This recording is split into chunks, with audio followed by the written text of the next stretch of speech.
waba uherereye hano iwacu mu Rwanda cyangwa se no hanze yarwo bakavuga izina Meddy, ntabwo ryaba ari rishya mu matwi yawe. Izina Ngabo Meddy ni izina rizwi cyane hano iwacu mu Rwanda, by'umwihariko mu muziki nyarwanda. Uyu mugabo arazwi cyane guturuka mu myaka yatambutse ya za 2003 kuzamuka kugera uyu munsi, aho yagiye amenyekana cyane kubera indirimbo zitandukanye yagiye aririmba, abantu bakamukunda bakamumenya ndetse bakamukurikirana cyane. Ni icyamamare cyane uyu mugabo utuye muri Leta Zunze Ubumwe za Amerika, ariko akaba umunyarwanda ndetse n'umunyamerika kuko afite ibyangombwa byo guturayo. Ngabo Meddy arazwi cyane kubera indirimbo z'urukundo zuzuyemo imitoma, guhogoza cyane mu ijwi ndetse no mu miririmbire. Ibitaramo bitandukanye yagiye akorera hirya no hino ku isi, yaba hano iwacu mu Rwanda, mu bihugu bituye muri Afurika y'Iburasirazuba, East Africa Community Countries. Arazwi cyane muri Amerika, arazwi cyane mu Burundi ndetse na hano iwacu mu Rwanda nk'uko nabivuze. Indirimbo mu birenze igipimo, amayobera, inkoramutima, nasara n'izindi zitandukanye ziri mu zatumye yikuriraho urukundo rwinshi rutangaje, maze akomeza gukurikiranwa cyane ndetse aba icyamamare, maze baramukunda koko. Nk'icyamamare nk'ibindi byose, hari ibibazo byinshi cyane abantu bagenda bamwibazaho ariko baburiye ibisubizo. Hari byinshi bitandukanye bimwandikaho n'ibinyamakuru bikomeye, bigaruka ku muryango we n'umugore we n'umwana umwe. Inkuru zigaruka ku bijyanye no guhindura kariyeri y'umuziki, akava mu njyana y'umuziki w'urukundo ndetse no gushimisha abafana be, agahagarika ibitaramo bigiye bitandukanye, umuziki usanzwe akawushyira hasi maze akiyegurira Imana. Hari inkuru nyinshi wagiye umwumvaho, izirimo gukubitwa n'umugore we ndetse no kuba inganzwa mu rugo. Ibyo gusibisha inyinya yari asanzwe afite benshi bari bamuziho, ariko ikabura burundu bakaberwa irengero ryayo. N'ibindi byinshi byagiye bimuvugwaho, n'ibyo gukizwa, ubu ngubu akaba yariguriye Imana, akaba mugiye kumukurikira cyane mu ndirimbo zo kuramya ndetse no guhimbaza Imana. Hari ibibazo byinshi bibaza kuri Ngabo Meddy, hari byinshi utaruzi kuri uyu mugabo. Hari byinshi bibaza kuri uyu mugabo utuye muri Leta Zunze Ubumwe za Amerika, ariko wavukiye mu gihugu cy'u Burundi, nyuma yaho akaza kwimukira hano iwacu mu Rwanda, naho yakuriye akanahiga. Nyuma yo gusoza amashuri akaza kujya kuba muri Leta Zunze Ubumwe za Amerika, ari naho atuye uyu munsi we n'umuryango we. Hari ibibazo byinshi umwibazaho, hari ibyo ushaka kumumenyaho. Ibyo byose wibaza twabiguteguriye mu kiganiro cy'uyu munsi.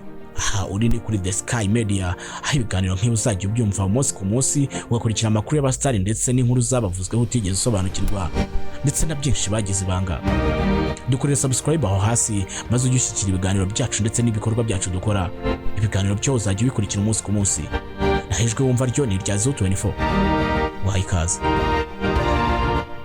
Tugiye kuganira kuri Meddy, umuhanzi w'umunyarwanda utuye muri Leta Zunze Ubumwe za Amerika, umwe mu byamamare byashimishije benshi mu myaka yatambutse kubera indirimbo nziza cyane zuzuye urukundo ndetse n'imitoma.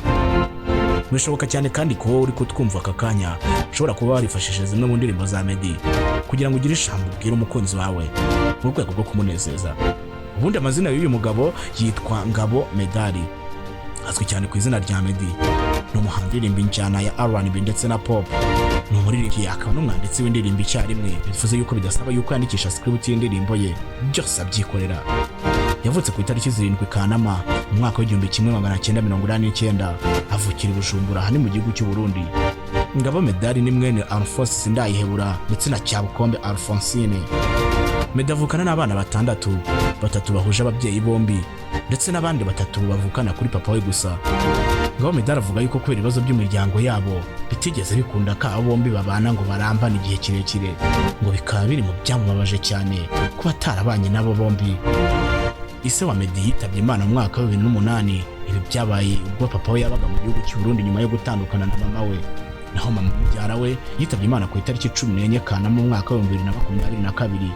Hari hashize iminsi 7 gusa Ngabo Meddy yujuje imyaka 33 y'amavuko, kuko nibwo yarakimara kwizihiza ino sabukuru, aho nyina yitabye Imana azize uburwayi, akaba yaraguye mu gihugu cya Kenya.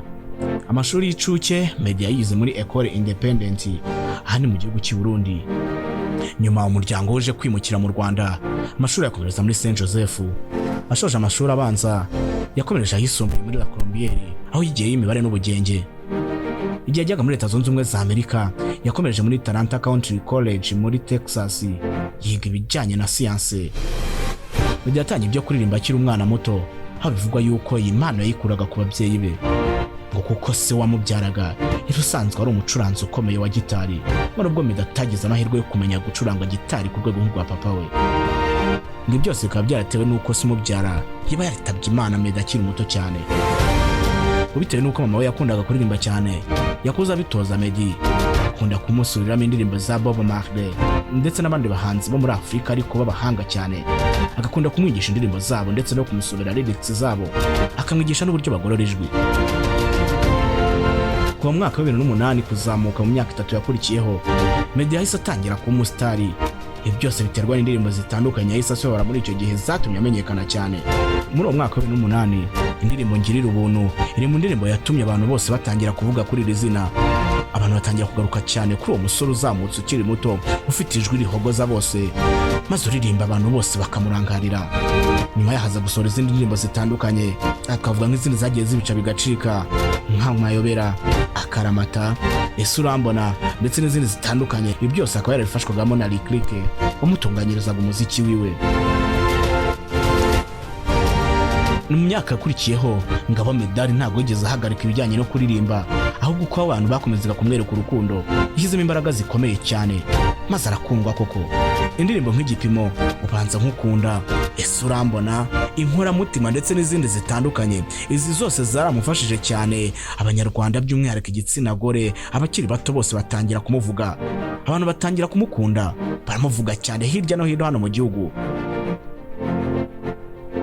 Kuva muri icyo gihe kuza kugera mu mwaka wa 2010, Meddy na The Ben bari abahanzi bakomeye cyane hano iwacu mu Rwanda bakunzwe kurenza abandi. Bari mu bantu bari bafite abafana benshi bakurikira hirya no hino. Ibigo bikomeye byaratangiye kubatumira ndetse no kubifashisha mu kwamamaza ibikorwa byabo.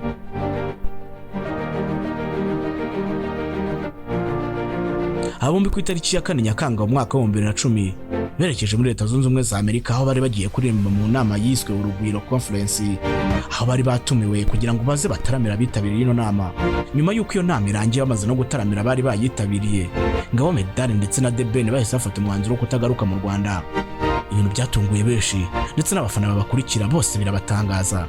Batangiye kugabwaho ibitero bitandukanye n'abakunzi babo, benshi bagaruka yuko bano basore baba bahunze igihugu, abandi ngo batorotse. Ibi ngibi ba nyir'ubwite baje kubinyomoza, maze Ngabo Meddy ku rukuta rwa Instagram maze yandika amagambo maremare cyane abwira abafana be ndetse n'abamukunda yuko icyatumye bafata umwanzuro wo kutagaruka hari kugira ngo babanze bashaka ubuzima, hari ibyo nabo bakeneye kugeraho, ngo ariko batazigera babatenguha, ngo baba bagiye gushaka ibyangombwa byo kwitwa Abanyamerika mu byangombwa, ariko amaraso yabo ari Abanyarwanda.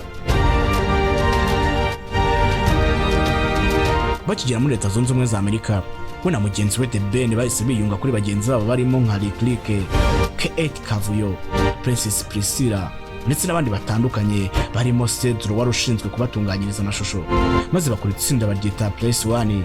Iri tsinda ryakoreraga muri Leta Zunze Ubumwe za Amerika ryasohoye indirimbo nyinshi zigiye zitandukanye, maze Abanyarwanda batangira kugarura urukundo uyu mugabo Meddy cyangwa se Ngabo Meddy bari baramwambuye. Ku ruhande rwa Meddy yaririmbye indirimbo nyinshi cyane zitandukanye ari muri Leta Zunze Ubumwe za Amerika. Aha twavuga nka Oya Mama, Nasala, Holy Spirit. Ni Kigali yahurije muri no tsinda rya Place One rikamufasha kuyitunganya ndetse no kuyikora, maze Abanyarwanda babona yuko uwitwa Ngabo Meddy akomeje kuyobora uruganda rwa muzika mu Nyarwanda, maze abafana be bongera kwiterera hejuru bishimira ko uyu musore atigeze ava mu muziki nk'uko babitekerezaga. Icyo gihe Ngabo Meddy yakoze ibitaramo bigiye bitandukanye hirya no hino mu duce dutandukanye muri Leta Zunze Ubumwe za Amerika, nyuma yahakomereza muri Canada. Nyuma yo kuva Canada, Ngabo Meddy yasoreje muri Afurika ajya mu bihugu nka Kenya, Tanzania ndetse n'ahandi iwacu mu Rwanda yaje kugera mu mwaka wa 2017. Ku itariki ya 26 Kanama 2017, ubwo Ngabo Meddy yageraga ku kibuga mpuzamahanga cya Kanombe, yaganiriye n'itangazamakuru maze anahishura yuko asigaye afite umukobwa bari kubyumva kimwe, mu gihe byaba bikunze nta gihindutse uyu bagomba no kuzabana. Nyuma yo gutangaza ibi ngibi hadaciye kabiri, Ngabo Meddy yahise akora ubukwe n'umukunzi we Mimi Mihaila, uyu akaba umukobwa w'ikizungerezi wakomokaga mu gihugu cya Ethiopia. Ku itariki ya 22 Gicurasi 2021 mu mujyi wa Dallas muri Leta Zunze Ubumwe za Amerika, ubukwe bwa Meddy niho bwabereye. Ibirori byitabiriwe n'abasitari batandukanye ba hano iwacu mu Rwanda ndetse n'abandi batandukanye, ariko umubare w'abitabiriye buno bukwe ngo ntabwo wari hejuru cyane, mu bitewe n'uko bari bakurikije amabwiriza yo kwirinda icyorezo cya COVID-19. Mu bitabiriye ubukwe bwa Ngabo Meddy harimo abahanzi bagiye batandukanye ba hano iwacu mu Rwanda, abasitari kandi bazwi.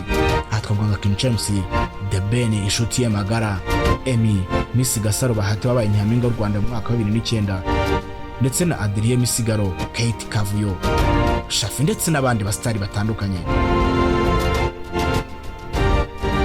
Nyuma y'igihe gito Ngabo Medali ndetse n'umukunzi we Mimi ukomoka mu gihugu cya Ethiopia babanye nk'umugore n'umugabo, ku mbuga nkoranyambaga zitandukanye hatangiye guhwihwiswa amakuru atandukanye avuga yuko uyu Ngabo Medali ngo yaba yaragizwe inganzwa y'urugo, ngo yaba atari umugabo mu rugo, ngo ahubwo asigaye akubitwa amangumi n'uyu mugore we yishakiye. Ibi byavuzwe hirya no hino birandikwa, bivugwa yuko umuhanzi ukomeye w'icyamamare hano iwacu mu Rwanda uzwi cyane mu njyana ya R&B ndetse na pop, wari ufite umubare mwinshi w'abafana bamukunda ndetse bamukurikira, ngo muri iyi minsi yaba arahatwa amangumi n'umugore we yishakiye w'umunya-Ethiopia Mimi.